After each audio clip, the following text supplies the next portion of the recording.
সামনে ২১ তারিখে ম্যাট্রিক পরীক্ষা, এসএসসি পরীক্ষা। এই এসএসসি পরীক্ষার আইন আমাকে পাল্টাতেই হবে। এখন এই ট্রেন আমি ধরতে পারবো কিনা, মানে এই সংসদে যদি আমি বিল উত্থাপন না করতে পারি তাহলে ২১শে এপ্রিলের পরীক্ষাটা আমি সঠিকভাবে নিতে পারবো না। সেই জন্য আমি এটাও বলছি না, কারণ আগের আইন যেটা আছে সেটা দিয়েই তো আমি নকল প্রতিরোধ করেছি। এখন যদি এই আইনের দুর্বলতা নিয়ে কথা বলি তাহলে তো হবে না।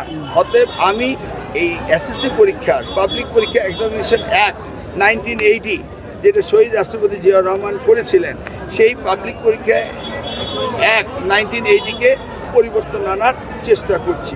যদি হয় আপনারা জানতে পারবেন, আর যদি না করতে পারি, এই অধিবেশন নাও যেতে পারি, তাহলে নিশ্চিত থাকেন পরীক্ষা আমাদেরকে সুন্দর রাখতেই হবে। আমি আরো বলি, এবারে আরো বলি, আগামী এসএসসি পরীক্ষাতে এই যে আপনারা আজকে আমি মিটিং করতে পারি না, সবাই একসাথে দাঁড়ায় যায়।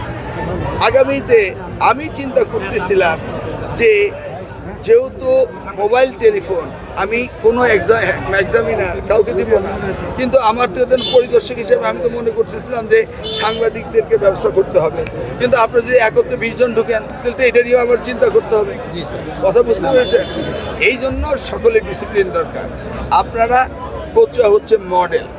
আপনারা আমার কোচুয়ায় যদি পরীক্ষা পরিদর্শন করতে চান তাহলে আপনারা প্রেস ক্লাব বসে আমাকে লিস্ট দিবেন। আমি প্রতিটা কেন্দ্রে 2 জন করে 1 জন করে আমি পাঠানোর ব্যবস্থা করব, যেন যারা নকল করে, যারা অন্যায় করে, তারা যেন আপনাদের এই সাংবাদিকদের একটু ভয়ও পায়।